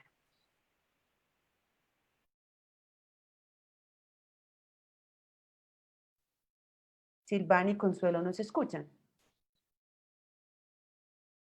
Las perdimos. Sí, señor. Bueno, entonces, mientras que Silvana y Consuelo se puedan conectar, pasó algo en su conexión, le voy a dar la palabra al profesor Ramiro para que nos pueda compartir las preguntas que hice, pero hay una en particular que me acabó de llegar que va directamente al profesor Ramiro para que también nos pueda como ilustrar un poco, que creo que es muy importante, y es que nos preguntan qué modelos se han utilizado en los procesos de paz en América Latina y qué otros se podrían utilizar. Si de pronto ahí tiene nos puede compartir dentro de su experiencia académica e investigativa. Profesor Ramírez. El fondo de la respuesta no está en cuáles modelos de negociación, es cuando van a los procesos de negociación y de políticas de paz, es discutir el modelo que antecede toda actividad del conflicto social. No será importante cuál modelo, porque finalmente los modelos podrán o no desarrollarse. El tema fuerte es llevar a los acuerdos, hacer consenso sobre los modelos que han propiciado conflictos sociales. Ese es el punto determinante. El punto determinante, reitero, es la prioridad de lo que he presentado. Es decir, yo asumo que voy a una negociación, a un acuerdo, pues porque los diseños institucionales han abierto la opción del acuerdo y de la negociación hacia la paz. Si los diseños institucionales no abren aquella posibilidad, entonces no hay negociación del modelo. Luego podrán ensayarse muchos modelos como herramientas, modelos sobre la legitimidad, modelos sobre las transiciones, pero eso no será importante. Lo importante es discutir y llegar a acuerdos sobre el contenido y los efectos del modelo que materializa el diseño institucional. Eso sí es lo importante. Lo otro no es relevante. Si son modelos de legitimidad o de transición o de reconocimiento institucional o de legitimación de una organización política, eso no es importante al final. Lo importante es poner en consenso, en análisis, el modelo que materializa el diseño institucional. Eso es lo fundamental en toda actividad de una política de paz. Muchas gracias, profesor Ramiro. Quiero compartirles que tenemos un problema de conexión con Consuelo y Silvana, que están en este momento en La Habana y han tenido pues alguna dificultad y están por fuera. Entonces vamos a tratar de darle la espera para que ellas puedan como participar y hacer su participación, pero vamos entonces a ir continuando como con el cierre de este. Quedaron muchas preguntas que iban directamente para ellas, donde nos estaban preguntando precisamente todo el tema del proceso deseado por el ELN, de la participación, de lo que se espera en temas de Latinoamérica Entonces, estas preguntas, de pronto si no tenemos la conexión con ellas, cosas que pueden pasar, estos son casos de la vida real, como dicen por ahí, estaremos entonces cogiendo estas preguntas y compartiéndoselas a ellas y las haremos llegar por estos espacios virtuales también como una manera también de retroalimentar y de seguir abriendo el debate. Entonces, como para que podamos continuar con esto, pues que sí quisiera aprovechar a Pauli y a Ramiro, que también nos inviten a hablar un poco precisamente de lo que ustedes nos comparten y a lo que nos invita la cátedra, y es, la paz sigue siendo un reto vigente y quisiera que ustedes nos compartieran una reflexión a manera de invitación, teniendo presente que tenemos audiencia en Colombia, en España, en Bélgica y en Cuba, que estamos hablando de temas que a todos o sea, que a todos nos hace falta y que estamos buscando y que ustedes también nos puedan compartir. Pero entonces esta invitación la vamos a hacer luego de que Silvana y Consuelo, que ya ingresaron, nos puedan compartir. Nos alegra mucho volverlas a tener porque son muchas las preguntas y la verdad es muy significativo poderlas escuchar a ustedes y que nos puedan dar respuesta a estas preguntas. Entonces le doy la palabra a ustedes dos para que nos compartan. Silvana y Consuelo. Bueno, disculpen ahí, pero bueno, eso lo ponemos aquí de internet que se presentan constantemente. Vamos a hacer así como que rápidos en lo de las preguntas porque queremos sobre todo que nos quede el tiempo para el mensaje que queremos dejar. Entonces les decía frente a la pregunta del aprendizaje del proceso de paz, y es la reciprocidad en el cumplimiento. Esto es de gran importancia. Nosotros creemos que no se puede, no hay confianza para aquello en lo que ellos denominaron la buena fe. Entonces, eso debe quedar claro dentro de una negociación con nosotros y ha sido parte o alguno de los atranques que hemos tenido ya en lo que avanzamos con el gobierno anterior. Ese punto de la reciprocidad. Entonces, frente a lo del rearme del paramilitarismo, bueno, esto es complejo, pero creemos que algo que ayudaría a desmontar este rearme del paramilitarismo es que nosotros podamos llevar a cabo lo de las acciones humanitarias que hemos propuesto en los territorios. Aún no se abra el proceso de negociación como tal. Esto creemos que ayudaría de alguna manera a que el Estado asuma parte de la responsabilidad que tiene en este vínculo con el paramilitarismo en Colombia, que no es un secreto para Colombia ni para la comunidad internacional. Y respecto a la pregunta que hacen de los países vecinos y cómo negociar frente a toda esta realidad que hay, nosotros siempre hemos dicho que hay que ser respetuosos de que cada país resuelva, su gobierno resuelva las problemáticas internas, y esto creemos es una ganancia significativa para avanzar en un proceso de negociación. Si esto se respeta, ahí va a haber una relación diplomática favorable que va a empujar toda esta construcción de paz que se haga en Colombia. Entonces, es el caso de la situación que actualmente se vive con Venezuela y Cuba, por poner un ejemplo puntual. Entonces, es ser respetuosos de cada país resuelva su situación. Creo que así avanzaríamos. Le doy la palabra entonces a la compañera Consuelo para que responda las otras preguntas. Gracias. Bueno, voy a tratar de hacer una respuesta general. Son bastantes preguntas y el tiempo es bastante limitado. Bueno, yo creo que la importancia o los avances de la participación en Tocancipá estuvo en que fue como una propuesta unánime de todos los participantes, tanto organizaciones sociales, territoriales y de los gremios que aún participaron, de que la participación debe empezar en los territorios. Entonces, eso es fue un consenso, y que el gobierno logró entender por qué es necesario que la participación se desarrolle desde los territorios y no en una aula, digamos, en la capital. Eso es un avance avance y es de las cosas más importantes que se logró en Tocancipá.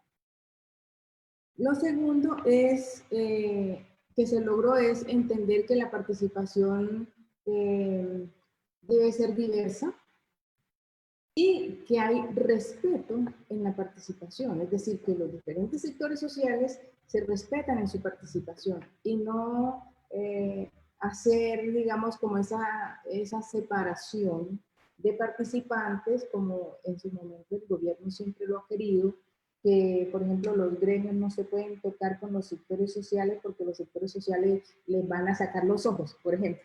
Entonces, Tocancipá dejó esa enseñanza. O sea, respeto en la diferencia.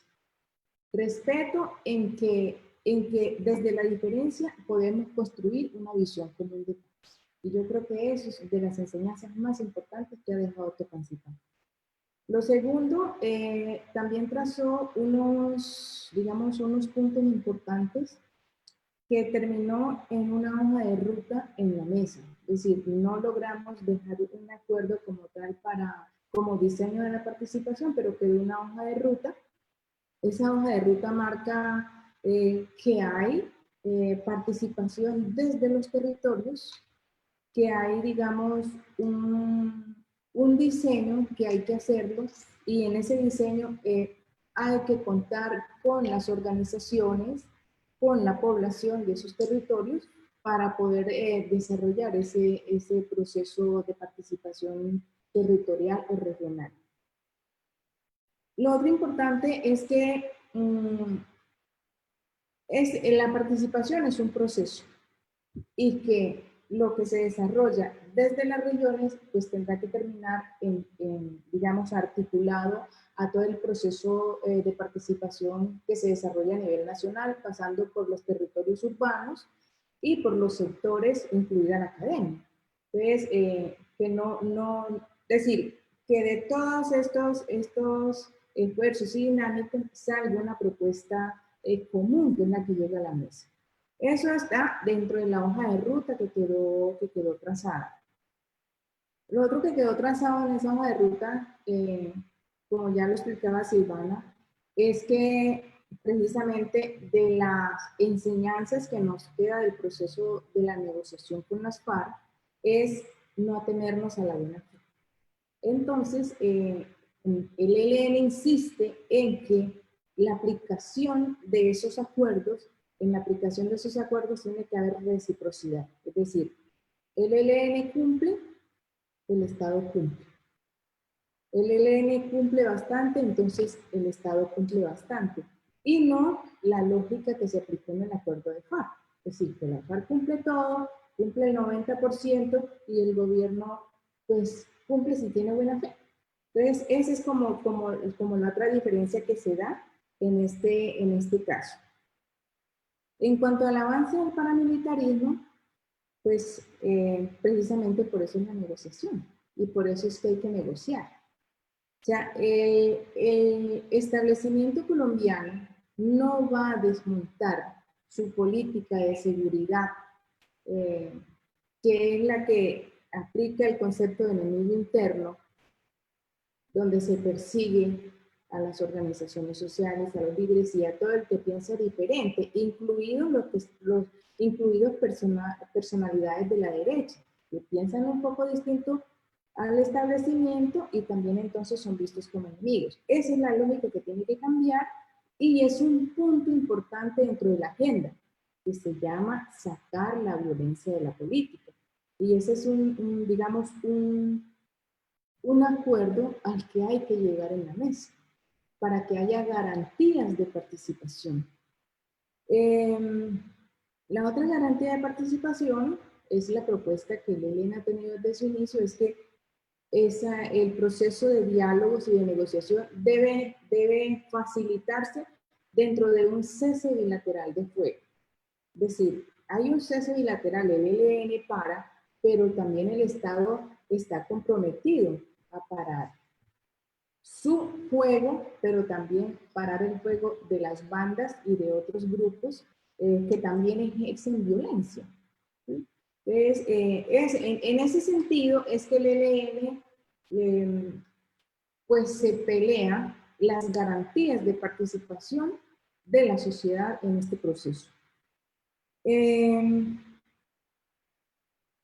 Y la otra propuesta que no es del ELN, pero que sí, digamos, el ELN la apoya y es la salida, es que hay que fortalecer, hay que hacer un gran bloque de unidad por la paz, hay que construir un movimiento nacional por la paz, y ese movimiento nacional por la paz hay que trabajarlo desde la unidad. Y si se trabaja desde la unidad, pues, hombre, hay que superar las debilidades que hay en las regiones, que es por diverso tipo. Entonces, esa es la parte más importante. O sea, como desde todos, como se ha venido trabajando, porque también está dentro de las lecciones aprendidas que nos dejan los procesos anteriores que ya explicaba, es que para lograr salir adelante y pasar esta página de la violencia en Colombia, el movimiento social tiene que trabajar por un fuerte movimiento por la paz. Y en ese movimiento por la paz, pues están llamados todos los sectores que creen en la paz, la academia, los estudiantes, la iglesia. Yo creo que en eso la iglesia ha jugado un papel muy importante, y las llamadas iglesias renovadas y las iglesias protestantes, pues que son bastantes, pero que también juegan un papel importante en materia de crear esa visión común de paz, que es lo que nos va a llevar a nosotros a superar este momento de violencia y poder, digamos, establecer un clima apropiado para avanzar en el proceso de paz. Y Muchas gracias, Consuelo. Para que vamos cerrando, muchas gracias.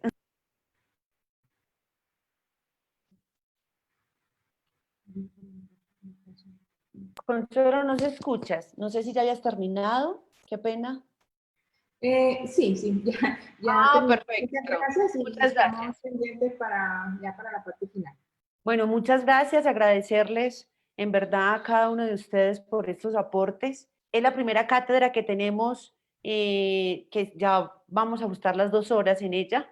Siempre ha sido de 1 hora, pero ha sido agradable, o sea, se ha ido rápido, porque hablar de paz creo que debe ser de los temas más agradables que podemos hacer, y creo que verlos desde diferentes lugares y escucharlos, esto nos ayuda muchísimo a creer que la paz es nuestra normalidad.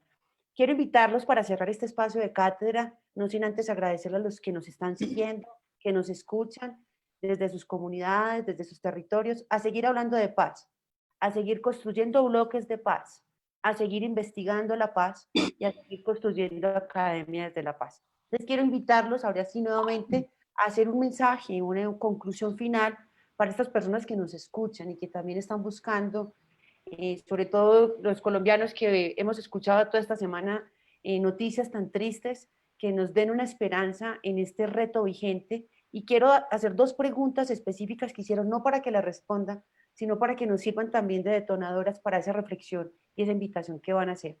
Y hay una pregunta que hace que la vamos a dejar al aire, y es: ¿qué sentido tiene seguir manteniendo una lucha armada en un país con más de 9.000 millones de víctimas? ¿No será acaso seguir dando un pretexto a la extrema derecha para que siga justificando sus formas, sus modos y sus propias violencias? Si no hay voluntad de paz de parte del gobierno, ¿es posible hacerla desde la sociedad civil y los organismos internacionales, o necesariamente tiene que pasar el proceso por el gobierno? Estas 2 preguntas las dejo en el aire porque creo que también nos invitan a esta conclusión que ustedes van a hacer. Entonces le doy la palabra a Paul para que nos realice esta invitación y agradecerle por este espacio.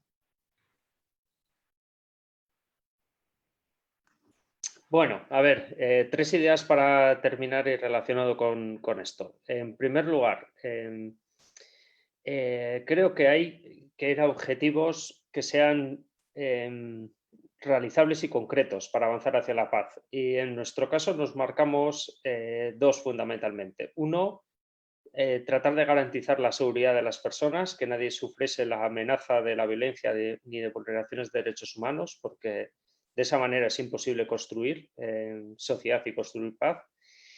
Eso en primer lugar. Y en segundo lugar, todas las personas también tienen que tener la posibilidad de construir un futuro.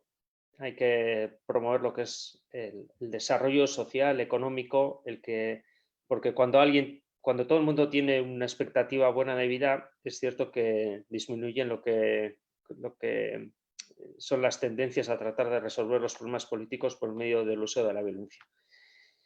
En segundo lugar, una recomendación, que es la de insistir. Los momentos negros y oscuros en este tipo de procesos se presentan siempre, momentos muy complicados. Nosotros en el País Vasco también los hemos tenido, pero esa voluntad de insistencia ha sido nuestra esperanza o nuestro combustible para seguir buscando soluciones. Y hay que aferrarse a ellas, hay que aferrarse a las oportunidades, por mucho que la situación sea muy negativa, porque son esas oportunidades las que pueden abrir caminos a encontrar las soluciones. Y en tercer lugar, y respecto a Cristina, la pregunta que usted planteaba, solamente por ponerles el ejemplo del País Vasco, para terminar, la izquierda independentista vasca en el año 2009 estaba ilegalizada, estaba perdiendo mucho apoyo social y político. Hoy, en el año 2020, tras haber tomado la decisión de dejar a un lado la estrategia violenta, es el segundo partido político del país, la alternativa de gobierno. Por lo tanto, el resultado ha sido menos muertes, menos violencia, menos vulneraciones de derechos humanos, y resulta que para ellos también el resultado ha sido convertirse en una fuerza política determinante y con posibilidad de, en algún momento, ostentar el gobierno en el País Vasco. Entonces yo creo que, como decía en esa frase que le atribuyen a Einstein, que no debe ser de él, pero que viene mucho al caso, lo de insistir continuamente en la misma estrategia para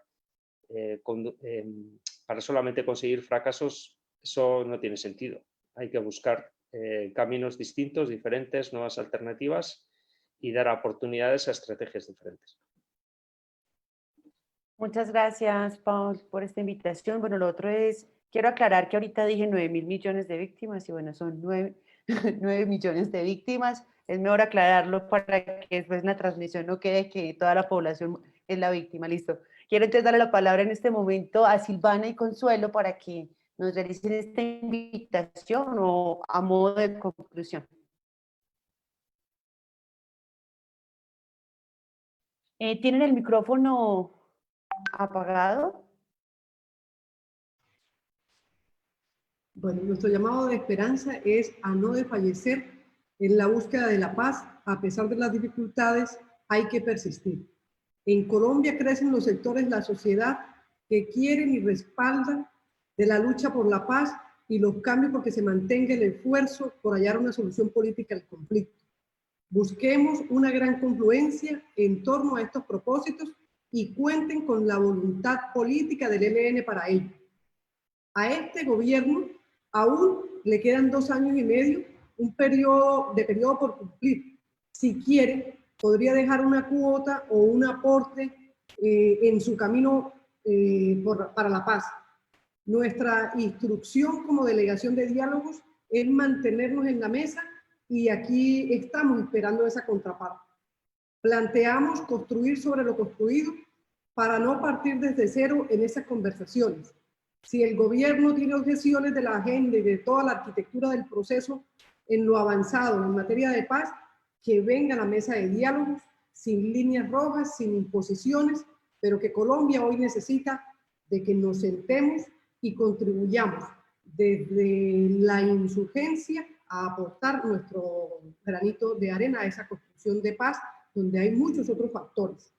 El factor determinante para avanzar por los caminos de diálogos y de paz es la presión social y que ella obligue al gobierno a tener otra conducta. La participación de la sociedad es un aspecto determinante y, como lo decía Cristina, para las luchas transformadoras. Hay un campanazo para los colombianos en las últimas semanas. Campanazos han habido muchos, pero yo creo que es el momento de decir ya basta, pero ese basta necesita de esa unidad, como decía la compañera Consuelo, de la sociedad, del pueblo, quien debe protagonizar esta construcción de paz. Pero queremos decirle a esa sociedad colombiana, a la comunidad internacional que sabemos de su esfuerzo por la paz, en Colombia y en la región, que cuenten con la voluntad política del ELN para avanzar en los cambios, en las transformaciones y en la paz que Colombia necesita y que el ELN ha soñado en estos 56 años de lucha armada. Gracias. Bueno, reiterar el reconocimiento que desde el ELN hacemos a la sociedad colombiana y a la comunidad internacional por los esfuerzos que han desarrollado en cuanto a la construcción de paz en Colombia.